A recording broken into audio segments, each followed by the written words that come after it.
السلام علیکم ورحمۃ اللہ وبرکاتہ۔ آج سورۃ الانعام کی آیت نمبر 5، اس کا ترجمہ اور تفسیر اللہ تعالیٰ کی توفیق سے بیان کر رہا ہوں۔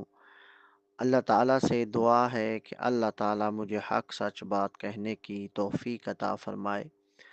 اعوذ باللہ من الشیطان الرجیم۔ فقد كذبوا بالحق لما جاءهم فسوف يأتيهم أنباء ما كانوا به يستهزئون۔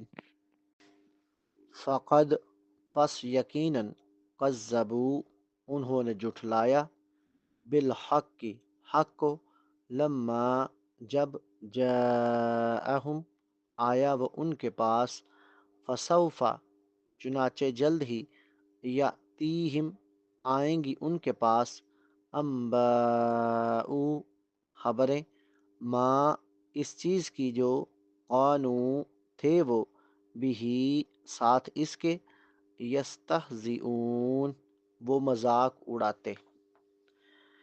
فقد كذبوا بالحق لما جاءهم فسوف يأتيهم أنباء ما كانوا به يستهزئون۔ پس یقیناً انہوں نے حق کو جھٹلا دیا جب وہ ان کے پاس آیا، چنانچہ جلد ہی ان کے پاس وہ خبریں بھی آئیں گی جس کا وہ مذاق اڑاتے تھے۔ حق کو جھٹلانے کی وجہ سے مشرکوں کو جو وعید دی گئی، اس کی وضاحت اس آیت کی روشنی میں ایسے ہے: فقد كذبوا بالحق لما جاءهم فقد كذبوا بالحق لما جاءهم پس یقیناً انہوں نے حق کو جھٹلا دیا جب وہ ان کے پاس آیا۔ حق جب ان کے پاس آیا تو انہوں نے اس کو جھٹلا دیا، حالانکہ حق اس کا استحقاق رکھتا ہے کہ اس کی پیروی کی جائے اور حق بھیجنے اور اس کے سمجھنے اور پیروی کو آسان کرنے پر اللہ تعالیٰ کا شکر ادا کیا جائے۔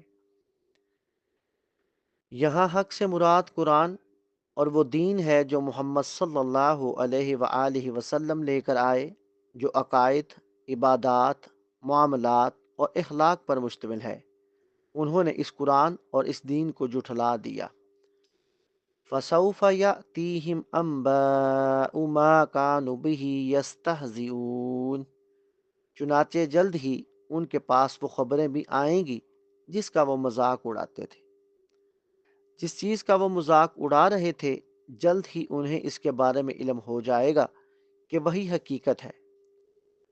حق کو جھٹلانے کی وجہ سے یہ مشرکوں کے لیے شدید وعید ہے کہ جس چیز کو یہ جھٹلا رہے ہیں وہ ان کے پاس ضرور آ کر رہے گی۔ حق کو جھٹلانے کی وجہ سے یہ مشرکوں کے لیے شدید وعید ہے کہ جس چیز کو یہ جھٹلا رہے ہیں وہ ان کے پاس ضرور آ کر رہے گی، انہیں اس کا انجام معلوم ہو جائے گا اور اس کا وبال آ کر رہے گا۔ اے اللہ تیری توفیق سے آج سورۃ الانعام کی آیت نمبر 5، اس کا ترجمہ اور تفسیر بیان کی۔ اے اللہ اس کو اپنی بارگاہ میں قبول و منظور فرما۔ اے رب کریم اس کو بیان کرنے میں اگر کوئی کمی کوتاہی غلطی ہو گئی ہو تو اس کو اپنے فضل سے، اپنے کرم سے، اپنی رحمت سے معاف فرما۔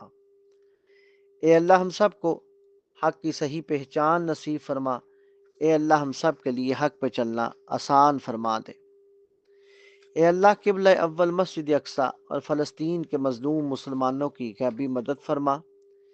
اے اللہ فلسطین کے مجاہدین کی مدد فرما۔ اے اللہ فرشتوں سے ان کی مدد فرما۔ اے اللہ انہیں صبر جمیل عطا فرما اور اجر عظیم عطا فرما۔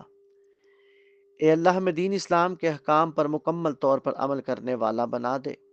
اے اللہ ہمیں حج عمرہ کی سعادت نصیب فرما۔ اے اللہ ہمیں تقوی اور پرہیزگاری نصیب فرما۔ اے اللہ ہمارے کبیرہ صغیرہ گناہوں کو اپنی رحمت سے معاف فرما۔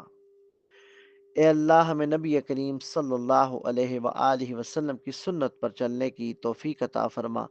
وآخر دعوانا ان الحمد للہ رب العالمین۔